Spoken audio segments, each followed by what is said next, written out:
बरं आहे ना.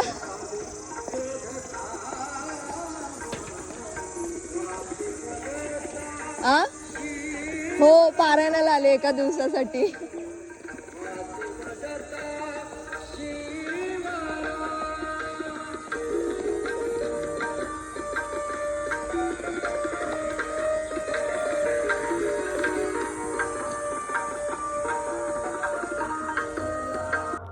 नमस्कार, मी स्वप्नाली.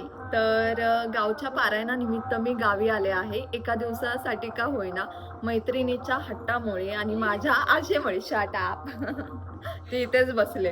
तर खूप असं म्हणजे लोकांचे रील्स किंवा व्हॉट्सअप स्टेटस बघून मला असं खूप झालं की यार मला पारायणाला जायचं आहे. कारण 12वीत असतानाच मला वाटतंय आम्ही शेवटचं पारायण म्हणजे हे केलं होतं. त्यानंतर काय पारायण बघितलंच नव्हतं.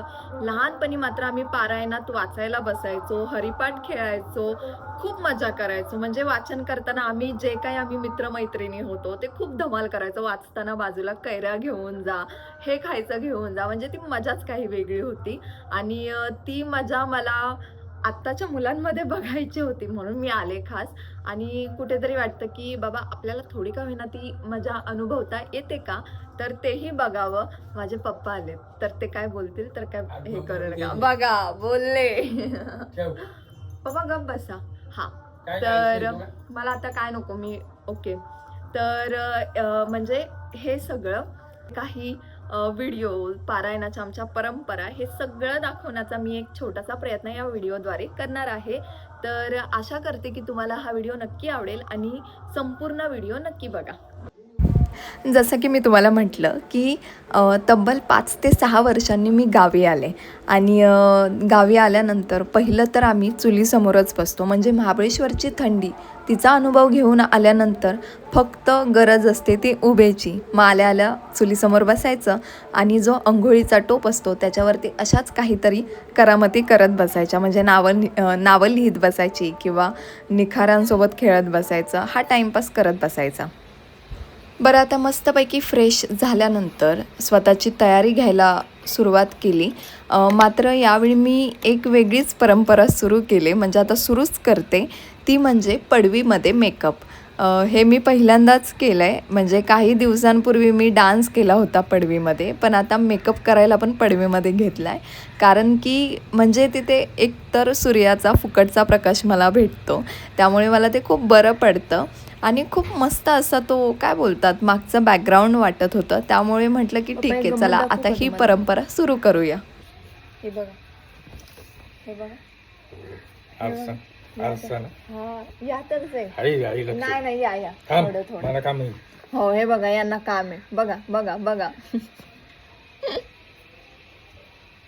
ठीक आहे, अशा प्रकारे मी झालेले आहेत यार. आणि मस्त आता झुमके.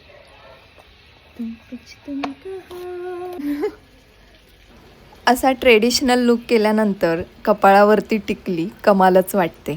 आणि मला अशी 2 टिपक्यांची टिकली लावायला खूप आवडते. कधी कधी 3 पण लावते, पण मला अशी 2 टिपक्यांची खूप आवडते. तर माझी मी तयार झाले आणि अशा प्रकारे मी तयार झालेली आहे पूर्णपणे. हे बघा,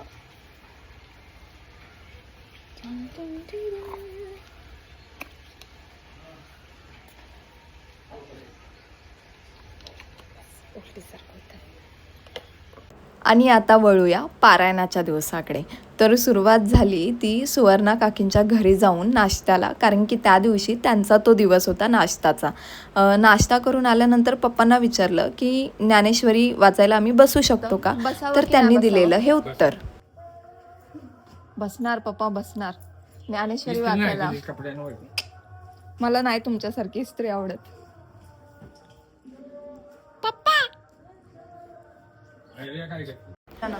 तर पारायणासंदर्भात तुम्हाला एक थोडक्यात माहिती सांगते.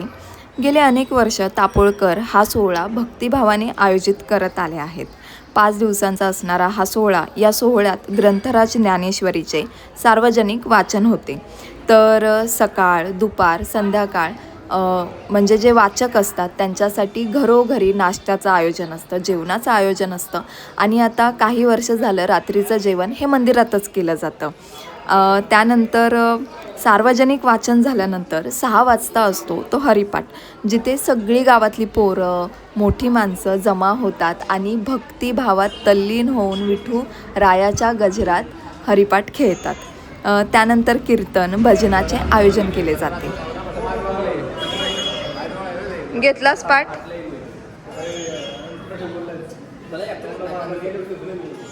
मी व्हिडिओ काढते.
जसं की मी म्हटलं, पारायणामध्ये सकाळचं, दुपारचं, रात्रीचं जेवण हे असतंच.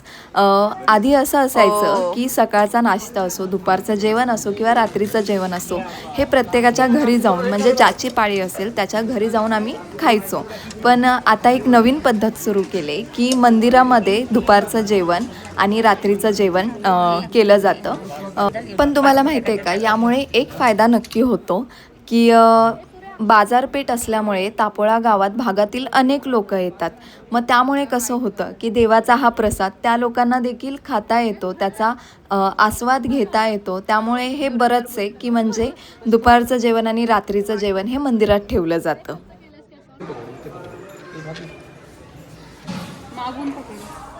वाजव. किती छान वाटतं ना.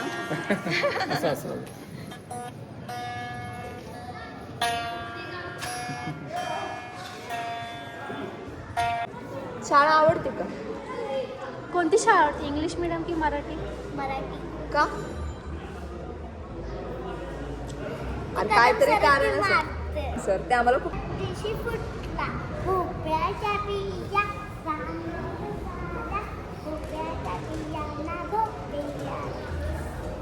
झाली विसरली. आहे ना. आम्हाला एवढंच माहित आहे, आजी भोपळ्याची भाजी काय ते काय ग, आजी जाते लेकीच्या घरी जेवायला, मध्येच वाघ भेटतो, मग ते भोपळा अंगावर घेते. तुझी फ्रेंड कोण आहे ग, तू एकटीच आहेस? आणि ठरल्याप्रमाणे मी आणि अश्विनी ज्ञानेश्वरी वाचायला बसलो. ते म्हणतात ना, मनात असेल तर ते शक्य होतंच, आणि ते झालंच. म्हणजे मी विचार देखील केला नव्हता की मी पारायणाला जाईन आणि ते मी वाचायला बसेन किंवा मी हरिपाठ खेळेन, एवढा मी खरंच विचार केला नव्हता. अचानक ठरलेलं जे काही होतं ते अस्तित्वात उतरलं त्या दिवशी, म्हणजे त्या 2 दिवस. त्यामुळे मला खूप भारी वाटलं की खरंच म्हणजे खूप वर्षांनंतर मला पारायणाचा अनुभव घेता आला. मात्र त्या 2 दिवसात मी हरिपाठ खेळले, मी वाचायला बसले, मला नाश्ता करता आला, दुपारचं जेवण करता आलं आणि रात्रीचं देखील जेवण करता आलं. हे फक्त मनात असल्यामुळे शक्य झालं. त्यामुळे खरंच खूप भारी वाटलं.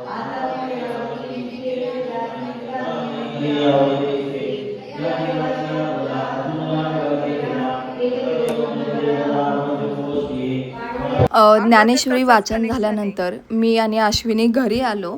तर आमच्याकडे 1 तास होता. तर त्या वेळात काय करायचं, त्यामुळे नेहमीप्रमाणे आम्ही आमच्या आवडत्या ठिकाणी गेलो. ते म्हणजे खूप दिवसांनंतर टेंभ्यावरती आलेलो आहोत आम्ही. कारण की ज्या वेळी यायचो त्या वेळी पावसामुळे टेंबा पाण्याखाली असायचा, म्हणजे नदी पूर्णपणे भरलेली असायची. त्यामुळे टेंब्यावर काही येता येत नव्हतं. हा, म्हणजे मागच्या वर्षी आले होते उन्हाळ्यात. पण चला, किती आलं तरी असं वाटतं नव्याने चालूय, लांबचे एवढे राहतोय. वाव, हे बघा. आणि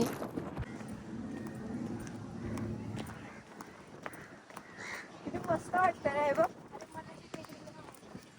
कुठली टेकडी? अरे माझं स्वप्न आहे त्याच्यावर एकदा तरी जायचं बाबा. वाव, सुकून आहे यार. आमचा संगम म्हणजे सुकून आहे, टापोचा संगम.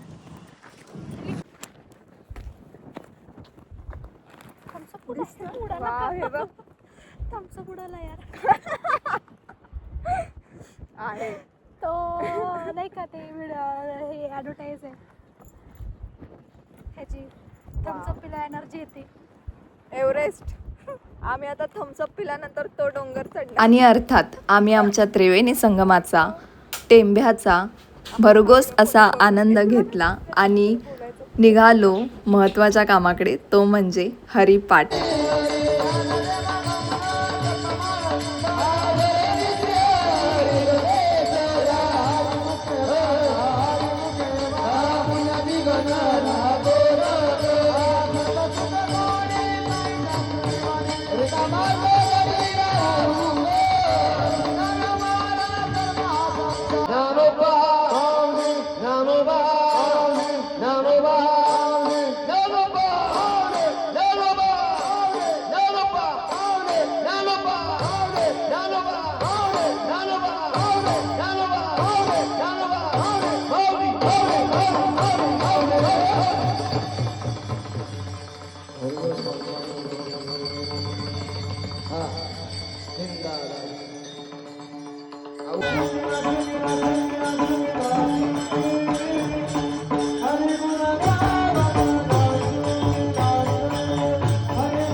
पारायणाचा दिवस चौथा असल्यामुळे त्या दिवशी होतं ते दीपप्रज्वलन. आता दीपप्रज्वलन म्हणजे काय, तर सप्ताहात जे काही ज्ञानेश्वरीचे पारायण होते त्याची सांगता ही प्रज्वलाने होते. 5 दिवसाचे पारायण असते, ज्यात चौथ्या दिवशी हरिपाठानंतर दीपप्रज्वलन होतं. सुरुवात झाली.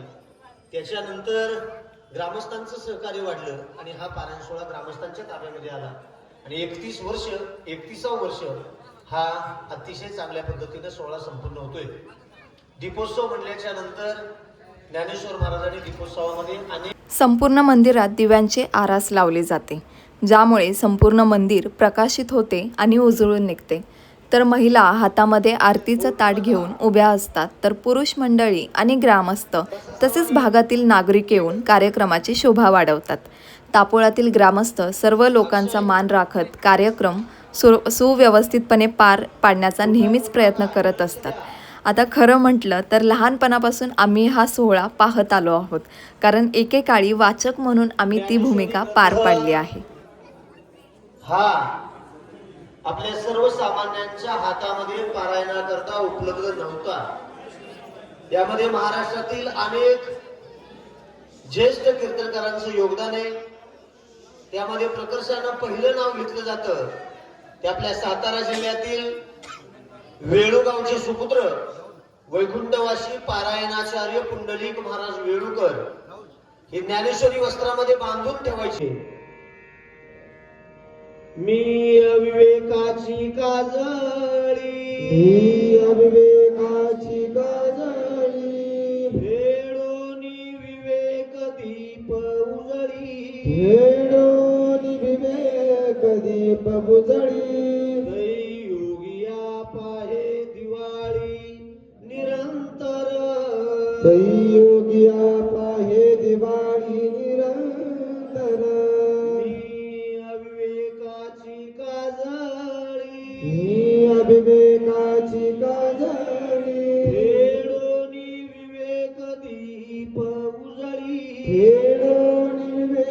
दीप बुजळी, योगिया पाहे दिवाळी निरंतर, योगिया पाहे दिवाळी निरंतर, अविवेकाची काजळी, अविवेकाची काजळी, भेडोनी विवेक दीप उजळी, दीप बुजळी, योगिया पाहे दिवाळी निरंतर, योगिया पाहे दिवाळी निरंतर, गवर्धा हरिविठ्ठल विठ्ठल श्री ज्ञानदेव तुकाराम ज्ञानेश्वर महाराज की, जगद्गुरु तुकाराम महाराज की, पद्मावती माते की जय. डोळे उघडा सर्वांनी. ज्ञानोबरांच्या म्हणण्यानुसार मी अविवेकाची काजळी फेडून विवेकदीप उजळी, तै योगिया पाहे दिवाळी निरंतर. जन्माला आलेला प्रत्येक जीव कोण सत्तेसाठी, कोण संपत्तीसाठी, कोण मानासाठी, कोण सन्मानासाठी, कोण मोठेपणासाठी, कोण 2 वेळचं पोट भरण्यासाठी उठल्यापासून संध्याकाळपर्यंत धडपड प्रत्येक जीवाची सुरू आहे. ज्ञानोबराय सांगतात ही धडपड बाजूला सारून तुम्हाला दिवाळीरूपी समाधान जर उपभोगायचं असेल तर सगळ्यात पहिलं बंधन ज्ञानोबरायाने दिलेले अविवेकाची काजळी फेडून म्हणजे पुसून टाकून. अविवेक. आता संपूर्ण पारायणाचा हरिपाठ गाजवल्यानंतर शांत असे बसलेले हे चिमुकले महाराज म्हणजे समर्थ महाराज. तर तुम्ही यांचे व्हिडिओज बघितलेच असतील, पण तरीही म्हणजे मी हा व्हिडिओ जेव्हा कॅप्चर करत होते तेव्हा खरंच त्यांचा तो निरागसपणा दिसलाच. मात्र हरिपाठ खेळताना त्यांची जी भक्ती होती ती काही औरच होती. तर म्हणून मला हा क्षण कॅप्चर करता आला तर तो केला.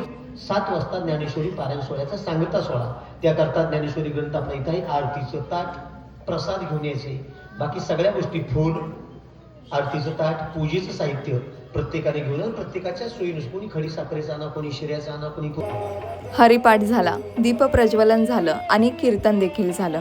अशा प्रकारे पारायणाचा माझा पहिला दिवस आणि पारायणाचा चौथा दिवस हा पार पडला.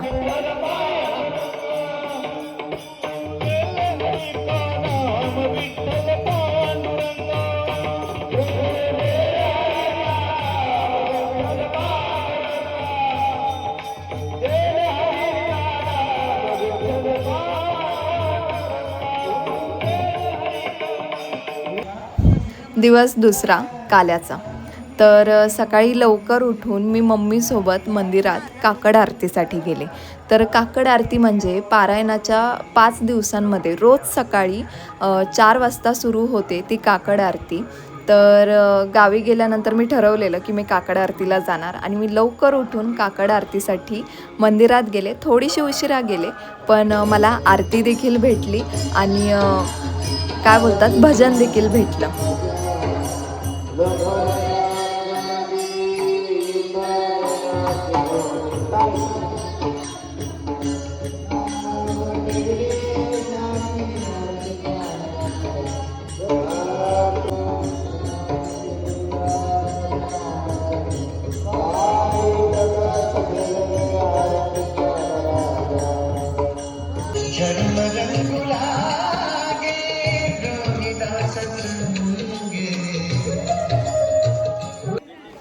सुरुवात झाली ती पारायणाच्या सांगतेला म्हणजेच काल्याला, जिथे दिंडी सोहळा आयोजित केला जातो.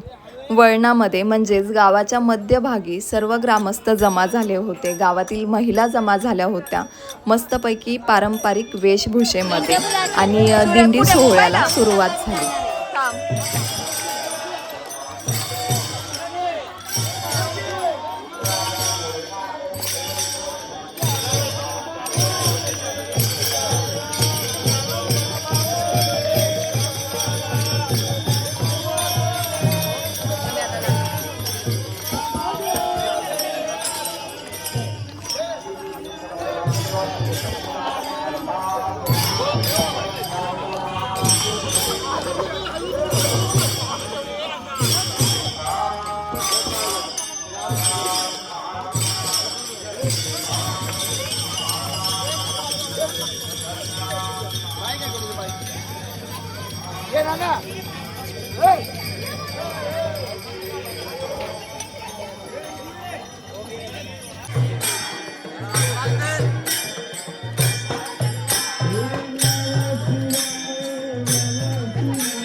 आगे चांगली जागा पकडली.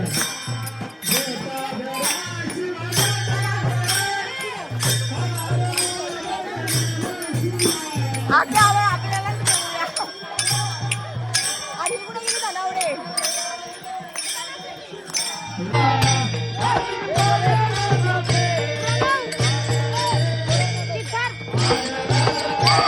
अध्यक्ष तथा उपसरपंच बापोळा, सन्माननीय वसंत सीताराम दानवडे, उपाध्यक्ष पद्मावती ट्रस्ट आणि अशा प्रकारे पारायणाची सांगता झाली.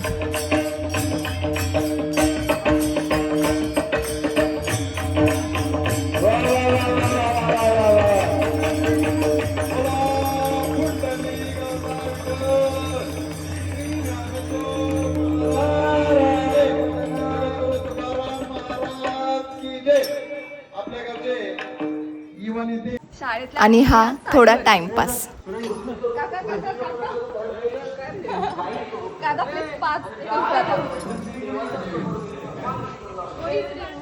आता काकांचा काळ. कुल्फी कुल्फी आई शपथ.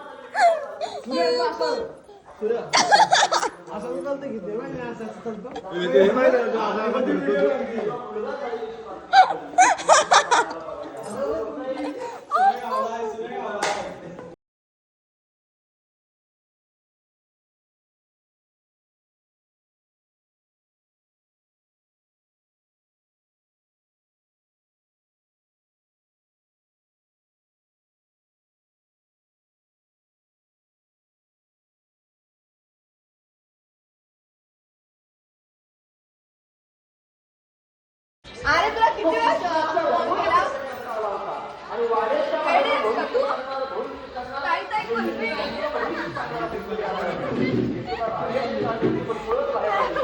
आम्ही डायलॉग केला, दादा दादा कुल्फी ताई ताई. तुम्ही पैसे भराय बोलवले ना मला इथे.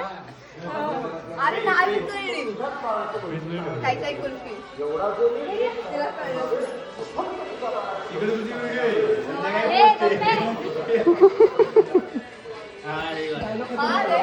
तर खरंच खूप मजा आली. म्हणजे हे जे 2 दिवस होते ते माझ्यासाठी आठवड्यापेक्षाही कमी नव्हते. असं वाटलं मी संपूर्ण पारायणाचा अनुभव घेतला. बाकी व्हिडिओ कसा वाटला ते नक्की सांगा आणि आवडल्यास लाईक करा, कमेंट करा आणि माझ्या चॅनलला सबस्क्राईब करा.